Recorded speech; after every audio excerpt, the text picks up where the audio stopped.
پھپھو میں اتنی رات کہاں جاؤں گی؟ میں نے روتے ہوئے پھپھو سے کہا۔ جب سے اماں ابا مرے تھے سارا کاروبار پھپھو نے اپنے نام کر لیا تھا اور کھانے کو روٹی بھی نہ دیتی۔ جب میرا کھانا مانگنے پر آدھی رات مجھے گھر سے نکالتے بولی، خود کما کر لا۔ میں آدھی رات سڑک پہ چلنے لگی جب اچانک ایک گاڑی میرے سامنے رکی۔ میں ڈر کر بھاگنے لگی پر گاڑی میں بیٹھے اس جوان طاقتور شخص نے مجھے پکڑ لیا۔ وہ پولیس کی وردی میں تھا اور اس کی وردی پر DSP جہانگیر لکھا تھا۔ وہ مجھے غلط لڑکی سمجھ پولیس اسٹیشن لے گیا۔ جیل کے جانے لگا۔ جب میرے گلے میں لٹکتا لاکٹ دیکھا تو پتھر ہو گیا اور غصے سے بولا، تم؟ میں چیختی رہی مگر میرا دروازہ زور سے بند ہونے کی آواز آئی۔ میں سڑک پر اکیلی کھڑی رہ گئی۔ میرے قدم لڑکھڑانے لگے۔ آس پاس اندھیرا تھا، نہ کوئی سہارا نہ کوئی اپنا۔ دل میں عجیب سی وحشت سریت کر گئی۔ پیٹ کی بھوک اور دل کی بے بسی نے مجھے رلا دیا۔ آنکھوں سامنے دھندلا سا منظر تھا۔ میں آہستہ آہستہ گلی میں چلنے لگی۔ میرے پاؤں زخمی ہو گئے۔ ننگے پیر پتھروں پہ پڑتے تو جلن ہوتی۔ چلتے چلتے ایک بڑی سڑک پہنچ گئی۔ سڑک پر گپ اندھیرا اور سناٹا چھایا ہوا تھا۔ کہیں دور کتے بھونکنے کی آواز آتی تو دل دہل جاتا۔ بھوک سے میرا جسم کانپ رہا تھا مگر خوف کی شدت نے پیاس اور بھوک کو بھی پیچھے چھوڑ دیا تھا۔ کبھی کبھار گاڑیاں تیز رفتاری سے گزرتی اور پھر دوبارہ ویرانی چھا جاتی۔ میرے قدم ڈگمگا رہے تھے۔ اچانک سامنے سے ایک گاڑی کی ہیڈ لائٹس تیزی سے چمکی۔ میں چونک گئی۔ آنکھوں کے سامنے روشنی کا جھمکا سا ہوا اور میں لڑکھڑا کے سڑک پہ گر گئی اور وہ گاڑی میرے قریب آ کر رکی۔ اس کا شیشہ نیچے ہوا۔ اوئے لڑکی، مرنا ہے کیا؟ رات کے وقت سڑک پہ کیا کر رہی ہو؟ ایک بھاری اور ایک کڑک آواز مجھے سنائی دی۔ میں گھبرا کر اٹھی اور بھاگنے لگی۔ پیچھے سے پھر وہی آواز آئی، رکو ورنہ ابھی گرفتار کر لوں گا۔ اور اس کی یہ بات سن کے میں مارے ڈر کے جیسے میرے جسم سے جان ہی نکل گئی۔ میرا نام مدت ہے اور میرا تعلق اسلام آباد سے ہے۔ اپنے اماں ابا کے ساتھ ایک خوشگوار زندگی گزار رہی تھی۔ میرا ایک بھائی تھا جو مجھ سے 3 سال چھوٹا تھا۔ ہم دونوں اماں ابا کے لاڈلے تھے۔ ابا ایک پولیس آفیسر تھے اور اماں ایک سادہ سی گھریلو خاتون۔ ابا ہم دونوں بہن بھائیوں کو بھی پڑھا لکھا کے اپنی طرح کامیاب کرنا چاہتے تھے۔ مجھ سے چھوٹا مصطفیٰ بہت شرارتی تھا اور پڑھائی میں بھی اس کا دل ہی کم لگتا تھا۔ ابا کی ایک ہی بہن تھی اور وہ بھی سوتیلی، کیونکہ دادا نے دادی سے کے گزر جانے کے بعد دوسری شادی کی تھی اور دوسری دادی سے ابا کی ایک بہن تھی۔ ابا کو پھپھو سے محبت تھی اور انہوں نے کبھی بھی پھپھو کو یہ احساس نہ ہونے دیا کہ وہ ان کی سوتیلی بہن تھی۔ ابا اور پھپھو کی شادی بھی ایک ساتھ ہی ہوئی تھی کیونکہ دادا بہت بیمار رہتے تھے، اس لیے انہوں نے اپنے دونوں بچوں کی شادی ایک ساتھ ہی کر دی۔ پھپھو کا گھر ہمارے گھر سے 2 گھروں کی دور ہی پر ہی تھا، اس لیے ابا ہی تھے جنہوں نے ہمارے ساتھ ساتھ پھپھو کی بھی ذمہ داری بھی اٹھائی تھی اور ان کا بھی ہماری طرح ہی خیال رکھا کیونکہ پھپھو کی نوکری اتنی اچھی نہیں تھی اور ان کا ایک بیٹا بھی تھا سر، وہ مجھ سے 2 سال چھوٹا تھا اور ابا کو اتنا ہی عزیز تھا جتنا کہ میں اور مصطفیٰ۔ پھپھا بھی ہم سے پیار کرتے تھے اور ہماری خواہشات پوری کرتے تھے مگر اس وقت میں یہ نہیں جانتی تھی کہ سوتیلے رشتوں کی اصلیت کیا ہوتی ہے۔ ابا نے ہمیشہ پھپھو کا ہر معاملے میں ساتھ دیا کیونکہ وہ ان کو اپنی بہن ہی سمجھتے تھے مگر وہ نہیں جانتے تھے کہ پھپھو کے دل میں ان کے لیے کیا تھا۔ اس وقت میں 12 سال کی تھی اور میں اسکول میں ایک فنکشن تھا۔ میں نے اماں ابا سے اصرار کیا وہ بھی میرے ساتھ چلتے مگر ابا کو ضروری کام سے شہر سے باہر جانا تھا۔ اماں اور مصطفیٰ بھی ان کے ساتھ ہی جا رہے تھے۔ وہ شاید کوئی فیملی فنکشن تھا۔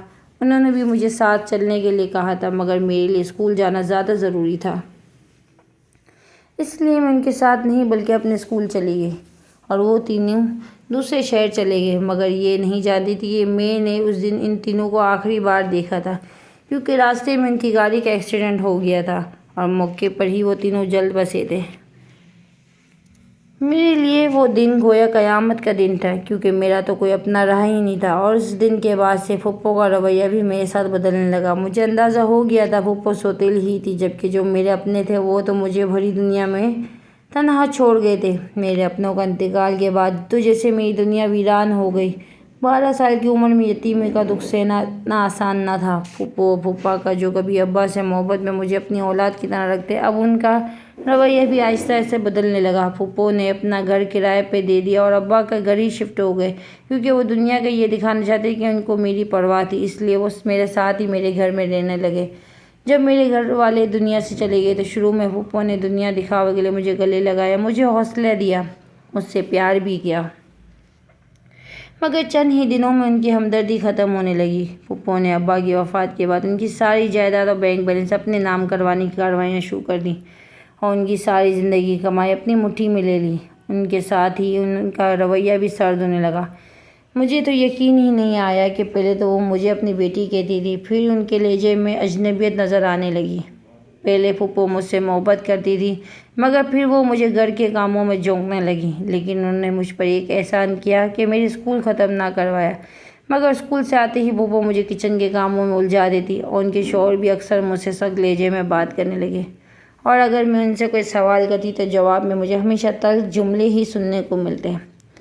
ابا کی خواہش تھی کہ میں پڑھ لکھ کے کامیاب بنوں، مگر پھپھو کو شاید گوارا نہ تھا۔ میں ان سے اسکول کے لیے بھی چند پیسے کیوں مانگتی تھی۔ تب ایک دن پھپھو نے مجھے اپنے پاس بلایا اور کہنے لگی، تمہاری پڑھائی پہ خرچ کرنے کی ہمیں ضرورت نہیں، اس لیے بہتر ہے کہ اب تم گھر کے کام سیکھو اور گھر میں ہی بیٹھو، کیونکہ لڑکیوں کو آخرکار گھر ہی تو سنبھالنا ہوتا ہے۔ ان کی یہ بات سن کے میری آنکھوں میں آنسو آ گئے۔ میں نے ان سے بہت منت سماجت کہ وہ میری پڑھائی ختم نہ کروائیں، اس کے بدلے وہ مجھے جو کہیں گی میں وہ کرنے کو تیار تھی۔ تب پھپھا نے نہ جانے پھپھو کو کیا ہوا لیکن وہ مان گئی اور مجھے اپنا اسکول نہیں چھوڑنا پڑا تھا۔ وقت گزرتا گیا اور پھپھو کا اصل چہرہ میرے سامنے آنے لگا۔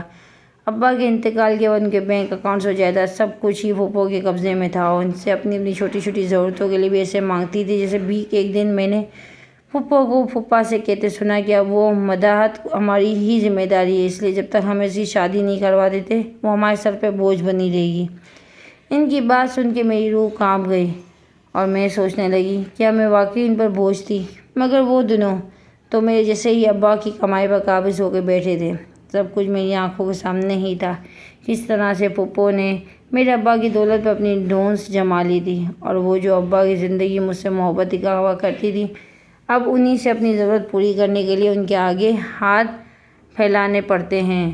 میں ان کے خلاف کچھ نہیں کر سکتی تھی، کیونکہ میں جانتی تھی اس گھر کے علاوہ میرا کوئی اور ٹھکانہ نہیں تھا۔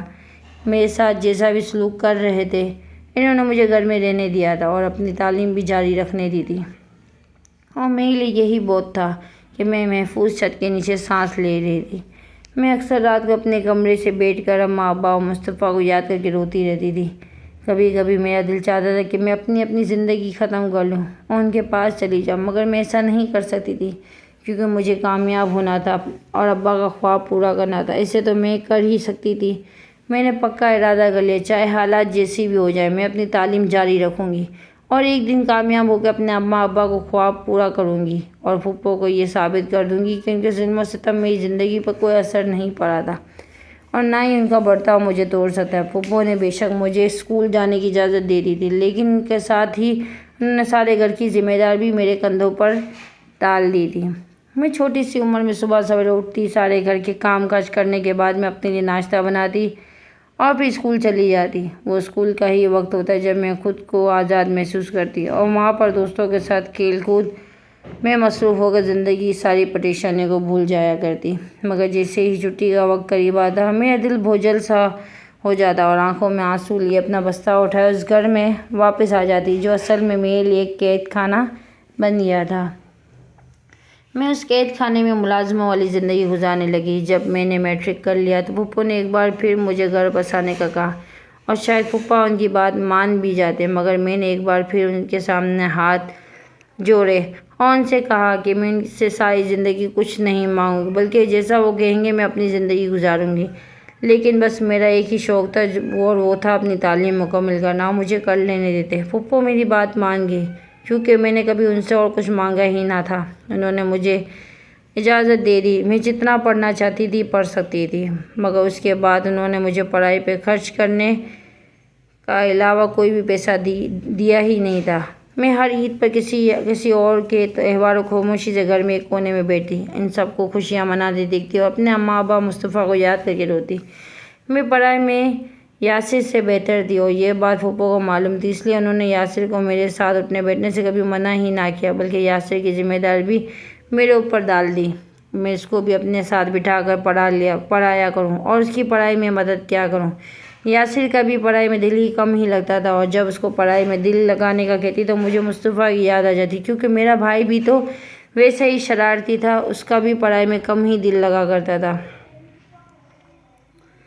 یاسر کو اپنے ساتھ بٹھانے کا مجھے ایک فائدہ یہ ہوا کہ مجھے ایک اچھا دوست مل گیا تھا۔ پھپھو کی کوشش ہوتی کہ میں یاسر سے پڑھائی کے علاوہ کوئی اور بات نہ کیا کروں، اس لیے جب ہمارا پڑھائی کا وقت ہوتا تو پھپھو سے اس وقت ہی اس کو میرے پاس جانے دیتی۔ اس کے علاوہ اگر وہ میرے پاس آتا تو پھپھو اس کو ڈانٹتے ہوئے اپنے ساتھ واپس لے جاتی، اور پھپھو کا میرے ساتھ جو رویہ تھا، یاسر کی دوستی بھی مجھے بھول جاتا۔ وہ میرا سوتیلا کزن تھا، یاسر کو بھی پتہ جانتا تھا کہ اس کے اماں ابا کا برتاؤ میرے ساتھ کیسا تھا، مگر اس کے باوجود بھی وہ ہمیشہ میرا ایک اچھا دوست ہی رہا۔ وقت گزارنے کے ساتھ ہم دونوں کی دوستی گہری ہو گئی، اور مجھ سے اکثر پوچھا کرتا تھا کہ میں پھپھو کو منع کیوں نہیں کرتی، وہ میرے ساتھ ایسا رویہ نہ رکھا کرے جس سے مجھے تکلیف ہوتی، اور میں اس کی بات سن کے بس خاموشی سے مسکرا دیا کرتی۔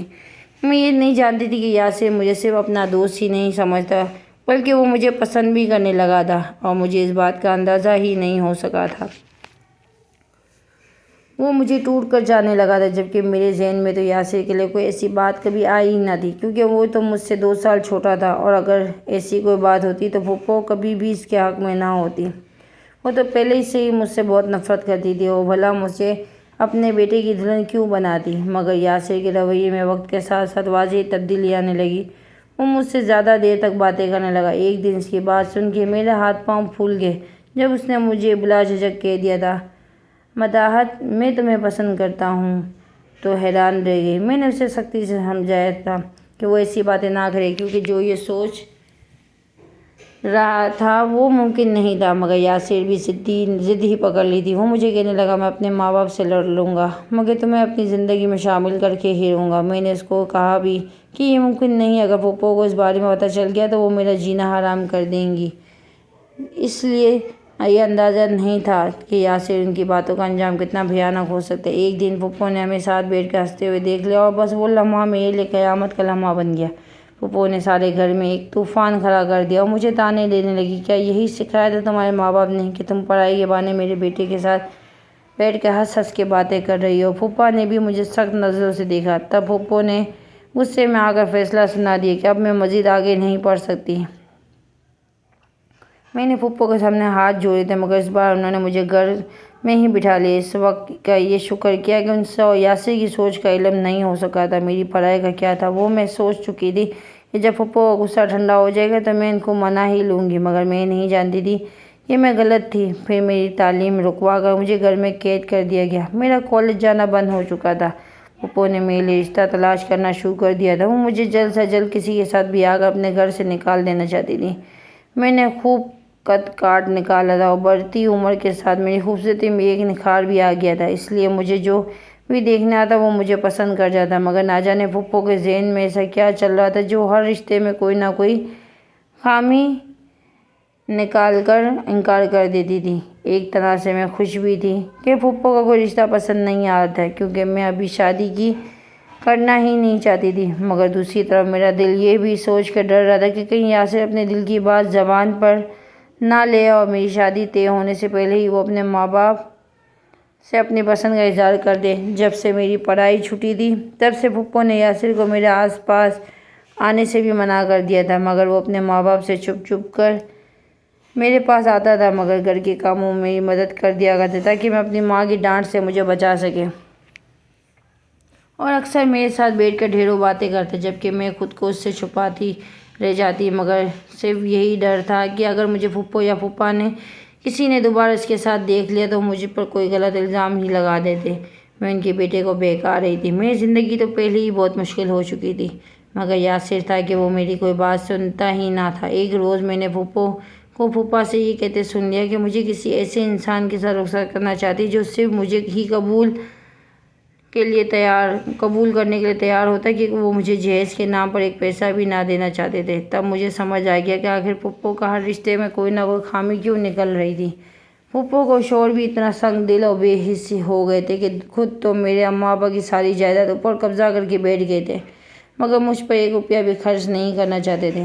جب سے میری پڑھائی کی تھی تب سے پھپھو نے میری زندگی زیادہ ہی اجیرن بنا دی تھی، کیونکہ میں سارا دن گھر میں ہی رہتی تھی اور پھپھو مجھ سے سارے گھر کے کام کرواتی اور کبھی کبھار مجھے کھانے کو بھی کچھ نہ دیتی۔ اس کے ساتھ وہ مجھے تانا دیتے، اس سے پیچھے نہ ہٹتی، وہ ایسا کوئی بھی موقع ہاتھ سے نہ جانے دیتی جب مجھے ذلیل کرنا اپنا فرض نہ سمجھتی۔ مگر اب ایک بدلاؤ ضرور آ گیا تھا کہ یاسر اپنے ماں کو مجھ پر چیخنے چلانے سے روکنے لگا تھا، اور میں خوش ہونے کے بجائے مزید ڈر گئی کہ کہیں پھپھو یاسر کا رویہ دیکھ کے اس کے پسند کے بارے میں نہ جان جاتی۔ اگر ایسا ہو جاتا تو تبھی وہ مجھے اسی کا قصوروار ٹھہراتی۔ میں بہت کوشش کرتی کہ یاسر سے دور رہتی، مگر اس کو مجھ میں نہ جانے کیا نظر آتا تھا، وہ جو میری طرف کھنچا چلا آتا اور مجھے یقین دلاتا کہ وہ ہر حال میں میرا ساتھ دے گا اور اپنے ماں باپ کو بھی سمجھائے گا وہ میرے ساتھ ایسا سلوک نہ کیا کرے۔ مجھے یاسر کی محبت کا بالکل بھی یقین نہیں تھا، کیونکہ اگر وہ سچ میں مجھ سے محبت کرتا تو مجھ پہ اتنا ظلم ہوتے نہ دیکھتا، بلکہ اس سب پہلے سے وہ پھپھو کو یہ سمجھاتا کہ میرے باپ کی جائیداد پہ ناجائز قبضہ نہ کرتی، بلکہ میرا حصہ میرے حوالے کر دیتی۔ اگر اس کے بعد ان کو میرا وجود اس گھر میں برداشت نہیں تھا تو میں ان کو چھوڑ کے جانے کے لیے بھی تیار تھی۔ یاسر مجھے بہت بار اپنی محبت یقین دلا چکا تھا، مگر میں نے کبھی اس کی محبت کو سنجیدگی سے نہیں لیا تھا۔ مجھے تو ایسا ہی لگتا تھا جیسے وہ بھی اپنے ماں باپ کی طرح میری بے بسی کا مذاق اڑاتا، کیونکہ وہ جانتا تھا کہ میں بے بس تھی اور کچھ بھی نہیں کر سکتی تھی۔ جب یاسر کسی بھی صورت میری محبت سے پیچھے ہٹنے کو تیار نہ ہوا تو میرے ذہن میں ایک خیال آیا اور میں نے اس کو کہہ دیا کہ اگر وہ سچ میں مجھ سے محبت کرتا ہے تو اپنے ماں باپ کے سامنے میرا دفاع کیوں نہیں کرتا، ان کو روکتا کیوں نہیں تھا، وہ میرے ساتھ ظلم نہ کرتے۔ اور تب یاسر مجھے کہنے لگا، میں بہت جلد تمہیں اپنا لوں گا اور تب میرے ماں باپ بھی کچھ نہ کر سکیں گے، لیکن تمہیں اپنانے کے لیے مجھے محنت کرنا ہے، کیونکہ میں چاہتا تھا کہ پہلے میں اپنے پیروں پہ کھڑا ہو جاؤں تاکہ تمہیں ایک بہتر مستقبل دے سکوں۔ کہیں نہ کہیں اس کو یہ بھی یقین تھا کہ اس کے ماں باپ اس رشتے کے لیے بالکل بھی راضی نہیں ہوں گے، اس لیے وہ مجھے کہنے لگا، اگر تمہیں اپنانے کے بعد میرے ماں باپ نے ہم دونوں کو گھر سے باہر نکال دیا تو میرے پاس تمہیں رکھنے کے لیے کوئی محفوظ ٹھکانہ ہونا چاہیے، کیونکہ مجھے تمہارے ساتھ ساری زندگی گزارنی ہے۔ مجھے یاسر کی وہ سب محبت بھری باتیں صرف ایک بہکاوا ہی لگی تھی، کیونکہ وہ تو اس وقت کم عمر تھا اور میں جانتی تھی کہ اس عمر میں اکثر ایسی غلطیاں ہو جاتی ہیں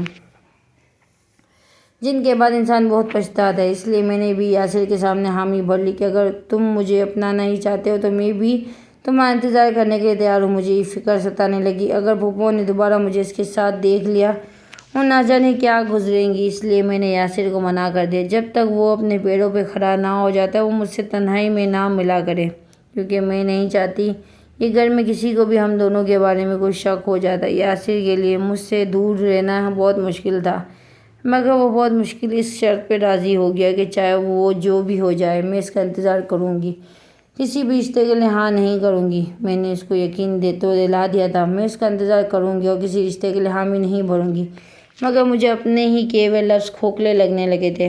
مجھے اس سے کوئی امید تو نہ تھی اور نہ ہی اس کا انتظار کرنا چاہتی تھی، مگر خود کو یاسر سے دور رکھنے کا مجھے اس کے سوا اور کوئی راستہ نظر نہ آیا۔ اس دن بعد یاسر نے اپنی کہی ہوئی بات پوری کی تھی اور وہ میرے پاس بہت کم آنے لگا، بلکہ اکثر وہ مجھے ایسے نظر انداز کر جاتا کہ مجھے یقین نہیں ہوتا کہ وہ محض باتیں ہی تھیں جو میری محبت میں کیا کرتا تھا۔ میں نے یہ سوچ کر خود کو مطمئن کر لیا کہ شاید یاسر میری دوستی کو ہی محبت سمجھ بیٹھا تھا اور وقت گزرنے کے ساتھ وہ یہ سب کچھ بھول جائے گا۔ پھپھو کی طرح برا رویہ بڑھتا ہی جا رہا تھا۔ یاسر بھی زیادہ تر گھر سے باہر رہنے لگا تھا، وہ یونیورسٹی میں ہوتا اور کبھی دوستوں کے ساتھ وقت گزارنے کے لیے نکل جاتا۔ میں نے خود کو یہ سمجھا لیا تھا کہ میں اس سے کبھی کوئی تعلق نہیں تھا، اور مگر پھر بھی جب کبھی پھپھو نے مجھے برا بھلا کہا یا کام کے بوجھ سے مجھے تھکن محسوس ہونے لگی تو میرا دل چاہتا تھا کوئی ہوتا تو مجھے تسلی دیتا، جو میرے درد کو سمجھتا، مگر میں جانتی تھی کہ میرا ایسا سوچنا فضول تھا۔ مجھے اکثر یاسر کے ساتھ بیٹھ کے باتیں کرنا، اس کے ساتھ وقت گزارنا بہت یاد آتا تھا، مگر جب وہ میرے پاس ہوتا تو مجھے پھپھو کا ڈر لگا رہتا تھا کہ کہیں وہ مجھے اپنے بیٹے کے ساتھ دیکھ کے بد کردار ہونے کا طعنہ ہی نہ دے دے۔ مگر جب وہ مجھ سے دور ہوا تھا مجھے لگ رہا تھا کہ جیسے میری زندگی ایک دم سے اندھیرا ہو گئی تھی۔ ایک وہی تو تھا جو میرا سب سے اچھا دوست تھا، میرے ہر دکھ سکھ اور میرے ساتھ دینے تھا۔ ایک وہی تو تھا جو میرا احساس تھا۔ میں بے شک اس سے محبت کا یقین نہ کر پائی تھی، مگر میں اپنے سب سے اچھے دوست کو کھو بیٹھی تھی۔ دن گزرتے جا رہے تھے اور یاسر کی یونیورسٹی کی پڑھائی ختم ہو گئی۔ تب میں نے بھی اس کی محبت کو اپنے دل سے نکالنے میں کامیاب ہو گئی۔ ایسے ہی ایک دن تھا جب پھپھو اپنے شوہر کو کہنے لگی وہ یاسر کو ملک سے باہر بھیجنا چاہ رہی تھی تاکہ وہ باہر جا کے اچھی ڈگری لے کر آتا اور پاکستان واپس آ کر اپنا کوئی بزنس شروع کرتا۔ پھپھو کی یہ بات سن کے میرے چلتے ہاتھ ایک دم سے رک گئے اور میں سوچ کر ہی اداس ہونے لگی۔ پہلے تو یاسر میری نظروں کے سامنے رہتا تھا مگر اب پھپھو کو اس سے میری نظروں سے بھی دور کر رہی تھی۔ مجھے لگا شاید وہ مجھ سے دور ہو جائے گا تو میرا دم گھٹ جائے گا، کیونکہ اس کو اپنی آنکھوں کے سامنے دیکھ کے میرے دل کو یہ تسلی تو رہتی تھی کہ اگر کبھی پھپھو میرے ساتھ کوئی ناانصافی یا زیادتی کرے گی تو کوئی تو ہوگا جو مجھے بچا سکے گا، مگر اب تو وہ بھی دور جا رہا تھا۔ بہت دور۔ میں نے آنکھوں میں آنسو والے صاف کیے اور پھر سے اپنے کام میں لگ گئی۔ یاسر کے لندن جانے کے سارے انتظامات مکمل ہو چکے تھے۔ آخرکار وہ دن بھی آ گیا جب یاسر لندن جانے کے لیے بالکل تیار تھا۔ مجھے سمجھ نہیں آتا کہ جب میں اس سے محبت ہی نہیں کرتی تھی تو اس کو دور جاتا دیکھ میرا دل بے چین کیوں ہو رہا تھا۔ میرا دل کیوں بار بار یہی کہہ رہا تھا کہ یاسر کو کس طرح سے میرے پاس رک جاتا۔ مجھے ایسا لگ رہا تھا جیسے میرے ساتھ کچھ بہت برا ہونے والا تھا جس کو صرف یاسر ہی روک سکتا تھا، مگر میں یاسر کو نہیں روک پائی تھی اور وہ لندن چلا گیا۔ مگر جانے سے پہلے وہ میرے پاس آیا اور مجھے اپنے وعدے کا یقین دلایا کہ اس نے مجھے کہا تھا کہ چاہے جو بھی ہو جائے تم میرا انتظار ضرور کرنا۔ مجھے آج بھی یاد ہے اس نے میرے دونوں ہاتھوں کو اپنے ہاتھوں میں لیتے ہوئے کہا تھا، بس یہ میرا آخری امتحان ہے، اگر میں اس میں کامیاب ہو کر واپس آتا ہوں تو پھر میں اپنا بزنس شروع کر لوں گا اور اس کے بعد میں تمہیں سب کے سامنے اپنا لوں گا۔ پھر تمہاری ساری زندگی کی ساری مشکلات ختم ہو جائیں گی۔ ایک لمحے کے لیے بھی یاسر کی محبت کا یقین کر بیٹھی اور خود کو تیار بھی کر لیا، چاہے جو بھی ہو جائے میں اس کا انتظار کروں گی۔ مگر اس کے لندن جانے کے کچھ عرصے بعد ایک بار پھر سے میں خود کو یہی سمجھنے لگی جیسے یاسر سوچ رہا تھا ویسا ہونا ناممکن تھا اور اس کا میرا ایک ہونا بالکل بھی ناممکن تھا، کیونکہ پھپھو اس رشتے کے لیے کبھی راضی ہونے نہیں والی تھی اور یاسر ایسا لڑکا نہیں تھا جو میری خاطر اپنے ماں باپ کو چھوڑ دیتا۔ تب میں نے ایک بار پھر خود کو یہ سوچ کے سمجھا لیا کہ وقت گزرنے کے ساتھ یاسر کی محبت بھی خود ہی دم توڑ دے گی اور وہ مجھے بھول جائے گا، اس لیے مجھے اپنے دل میں بیکار کی امیدیں نہیں پالنی چاہیے تھی۔ میرا یہ خدشہ بالکل ٹھیک ثابت ہوا، کیونکہ یاسر کو لندن کے 8 مہینے گزر گئے اور اس نے ایک بار بھی میری خبر نہ لی تھی۔ ایسا نہیں تھا کہ اس کے اوپر کام کا بوجھ بہت زیادہ تھا، بلکہ وہ تو اپنی ماں کو باقاعدگی سے فون کرتا اور ان کے لیے چیزیں بھی بھیجتا، مگر اس نے میری ایک بار خبر نہ لی۔ میں نے یقین کر لیا کہ اس کی محبت کا سفر بس یہی تک تھا، وہ مجھے بھلا چکا تھا، اس لیے مجھے بھی اس کو بھول جانا ہی چاہیے تھا۔ یاسر کی دوستی کو ایک اچھا خواب سمجھ کے بھول گئے، مگر دوسری طرف پھپھو کا رویہ میرے ساتھ بہت زیادہ خراب ہو گیا۔ وہ خود سارا دن اپنی دوستوں کے ساتھ گھومتی پھرتی رہتی لیکن مجھے گھر میں قید کر جاتی۔ میں سارا گھر کے کام کروں اور مجھے کھانے کو بھی کچھ نہ دیتی۔ اس کھانے کو دیکھ کر میں منہ میں پانی بھر کے رہ جاتی اور میں خود ہی بناتی تھی۔ جب میری بھوک سے بس ہو جاتی تو میں کھانا بناتے ہوئے اس میں سے تھوڑا سا نکال کے چھپا لیتی اور رات کو چھپ کر کھا لیتی، کیونکہ مجھے اتنی ہمت نہ رہتی کہ میں خالی پیٹ پھپھو کے سارے کام بھی کرتی اور ان کی کڑوی کسیلی باتیں بھی سنتی۔ اور شاید پھپھو کو اندازہ ہو گیا تھا کہ میں ان سے کھانا چھپانے لگی تھی، تبھی انہوں نے مجھ سے کھانا پکانے کی ذمہ داری چھین لی اور باقی گھر کے سارے کام میرے ذمہ لگا دیے اور کچن میں بھی ہر وقت تالا لگا کے رکھنے لگی۔ خود وہ 2 دن میں طرح کے کھانے بنا کے کھاتی اور مجھے ایک سوکھی روٹی دے دیتی جس میں ان کی پالتو بلی تھی، مگر وہ بھی صبر شکر کر کے کھا لیتی، لیکن ایک سوکھی روٹی میرے سارے بدن کی بھوک مٹانے کے لیے کافی نہ ہوتی۔ تب میں بیمار ہونے لگی۔ ایسی ایک رات تھی جب میرے پیٹ میں بھوک کے انگارے ڈھک رہے تھے، میرا جسم بھوک کے رہنے سے ہڈیوں کا ڈھانچہ بنتا جا رہا تھا۔ تب میں نے ہمت کر کے کمرے سے باہر قدم رکھا اور پھپھو کے کمرے کے دروازے پر آہستہ سے دستک دی۔ میرا دل دھڑک رہا تھا جیسے میں کوئی بہت بڑا گناہ کرنے جا رہی تھی۔ جب پھپھو کا غصے سے بھرا چہرہ میرے سامنے آیا تو میں نے ہچکچاتے ہوئے نظر جھکا لی اور پھر ان سے کہنے لگی، پھپھو مجھے بھوک لگی ہے، پلیز مجھے کچھ کھانے کو کچھ دے دیں۔ میرا یہ سوال جیسے ان کو غرور پہ کاری ضرب لگا گیا تھا۔ تبھی وہ کہنے لگی، تمہاری یہ جرأت کہ رات کو میرے کمرے کے دروازے پہ آ کے کھانے کی بھیک مانگو، میں نے کہا تھا نا تمہارے لیے ایک روٹی ہی کافی ہے۔ میں اس رات اگر میں کچھ اور کھانے کو نہ ملتا تو شاید میں مر ہی جاتی۔ پھپھو کا ایک روٹی سے میرا پیٹ نہیں بھرتا، خدا کے لیے مجھے مت ستائیں اور آپ کے سارے کام کرتی ہوں، بس تھوڑا سا کھانا دے دیں۔ یہ کہنا تھا کہ پھپھو کا صبر کا پیمانہ جیسے چھلک گیا۔ انہوں نے مجھے بالوں سے پکڑ کے گھسیٹنا شروع کر دیا اور ساتھ کہنے لگی، نکل جاؤ میرے گھر سے ابھی، کہ ابھی میں تمہیں اپنے گھر میں ایک دن اور بھی برداشت نہیں کر سکتی۔ بھوک لگی ہے تو نہ سڑکوں پہ جا کے مانگ لینا۔ میں زمین پہ گر گئی، آنکھوں سے آنسو بہنے لگے، لیکن پھپھو نے میرا ہاتھ پکڑ کے گھسیٹنا ہوئے دروازے باہر نکال دیا۔ رات کا سناٹا، ہر طرف اندھیرا اور خاموشی تھی۔ میرے جسم کے اندر بھوک، خوف کی آگ لگی تھی۔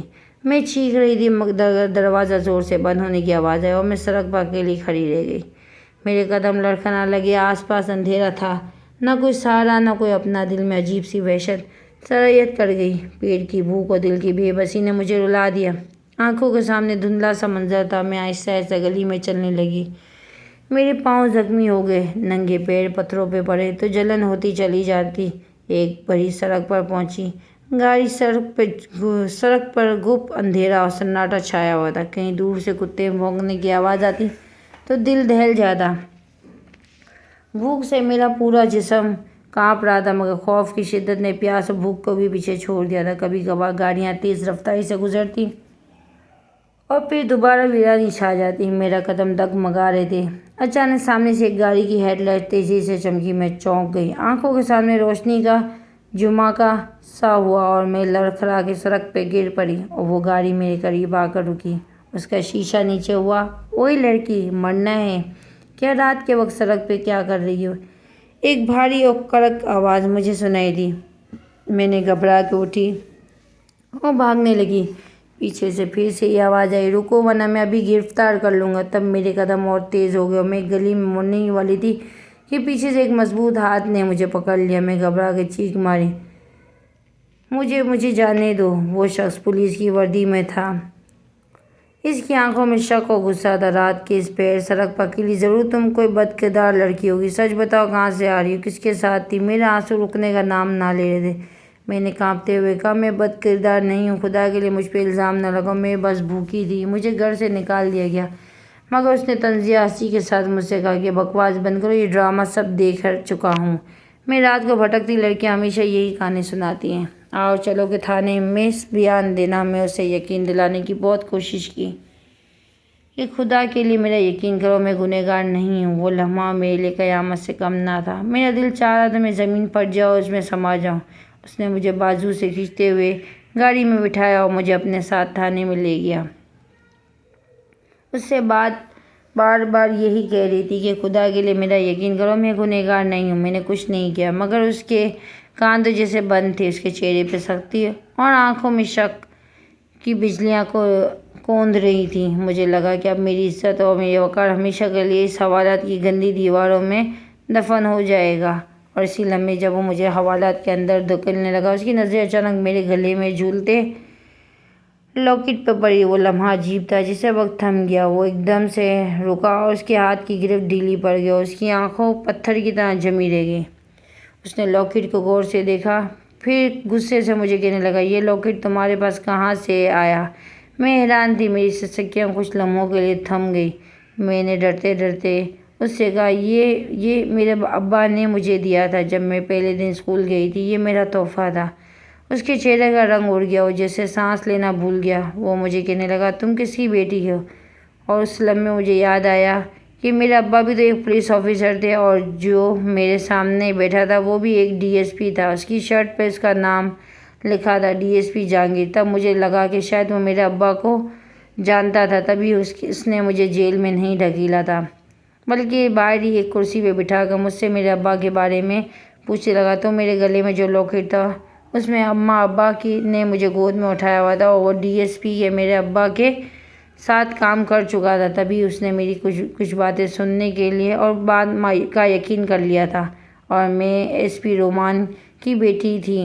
لیکن یہ دیکھ کر اسے غصہ آیا تھا کہ ایک پولیس افسر کی بیٹی ہوتے ہوئے اس طرح آدھی رات کو بے سہارا سڑک پر کیوں بھاگ رہی تھی۔ تب میں نے اس ڈی ایس پی کو ابا کے گزر جانے سے لے کر اب تک کی ساری کہانی سنا دی تھی، جو سن کر غصے سے اس کا دماغ گھوم گیا تھا۔ وہ چاہتا تو اسی وقت مجھے پھپھو سے میرے ابا کا حصہ واپس دلوا سکتا تھا، مگر میں نے اسے صرف اتنا کہا تھا،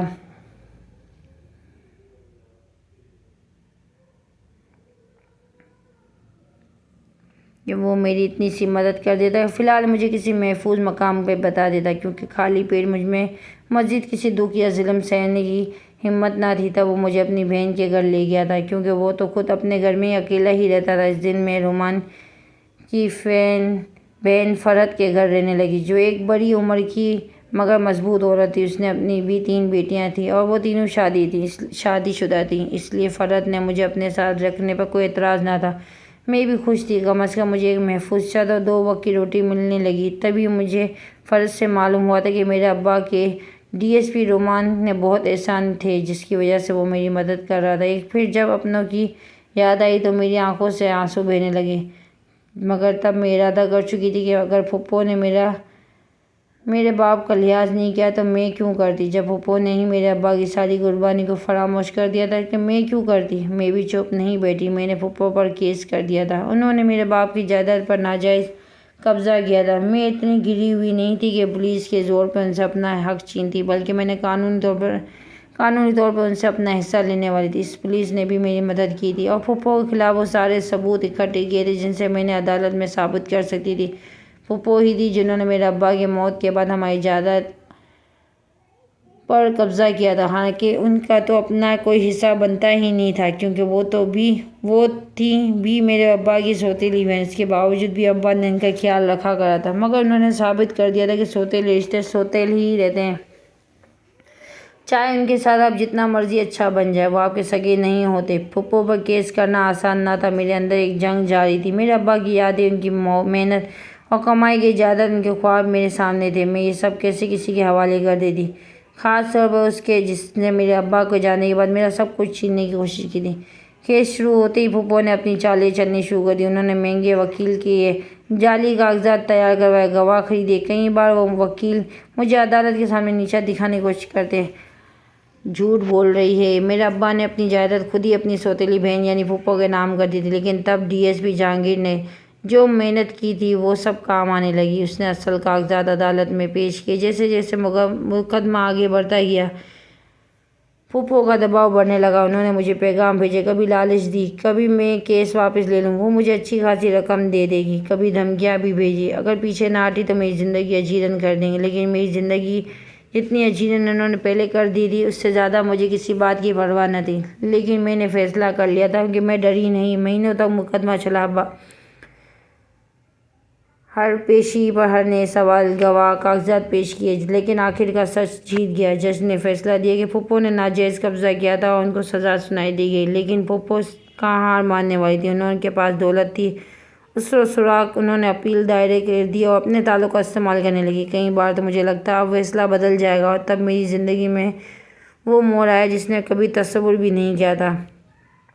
ایک دن یاسر لندن سے واپس آ گیا، اور جب اسے سارے کیس کے بارے میں علم ہوا تو بجائے اپنی ماں کا ساتھ دینے کے وہ بھی میرے ساتھ ہی کھڑا تھا، کیونکہ وہ جانتا تھا کہ اس کی ماں نے مجھ پر کتنے ظلم ڈھائے تھے۔ DSP جہانگیر تو میرے ساتھ تھا، مگر یاسر کے ساتھ ہونے سے مجھے اور حوصلہ ہمت ملی، وہ میں لفظوں میں بیان نہیں کر سکتی تھی۔ جب یاسر بڑی عدالت میں میرے ساتھ کھڑا اپنی ماں کے خلاف گواہی دینے لگا کہ مجھے اس دن معلوم ہو گیا کہ اب مجھے وہ کیس جیتنے سے کوئی نہیں روک سکتا، لیکن اگر میں وہ کیس ہار بھی جاتی تو مجھے دکھ نہ تھا، کیونکہ میں یاسر کو تو جیت ہی چکی تھی۔ وہ میری سب سے بڑی فتح تھی۔ جب یاسر میرا ہاتھ تھامے عدالت سے باہر نکلا تو میں نے پھپھو کی آنکھوں میں اپنے لیے سلگتی نفرت دیکھ لی تھی، مگر پھر مجھے کسی اور بات کی پرواہ نہ تھی۔ مجھے خوشی تھی اس بات کی کہ یاسر اپنی زبان کا پکا تھا، مگر اس نے مجھ سے محبت کی تھی تو اسے ثابت بھی کیا تھا۔ تب یاسر نے مجھے اپنے سامنے کیا تھا اور مجھ سے شکوہ کرنے لگا تھا کہ جب میں نے تمہیں کیا کہا تھا کہ ہر حال میں میرا انتظار کرنا، تو تم نے مجھ پہ بھروسہ کیوں نہیں کیا؟ اگر تم مجھے ایک بار بھی بتا دیتی کہ میرے جانے کے بعد میری ماں نے تمہیں گھر سے نکال دیا تو میں تمہارے لیے بھاگا چلا آتا۔ اور میں نے اس کی بات سن کر نظریں جھکا لی تھی۔ آخر میں اسے کیسے کہہ سکتی تھی کہ مجھے اس کی محبت محض وقت گزاری لگ رہی تھی۔ لیکن اس دن ہم دونوں نے کورٹ میرج کر لی، اور یاسر نے اپنے ماں باپ کو واپس ان کے اسی گھر میں بھیج دیا جس سے وہ کرائے پر دے آئے تھے، اور وہ خود میرے ساتھ ہی رہنے لگا تھا۔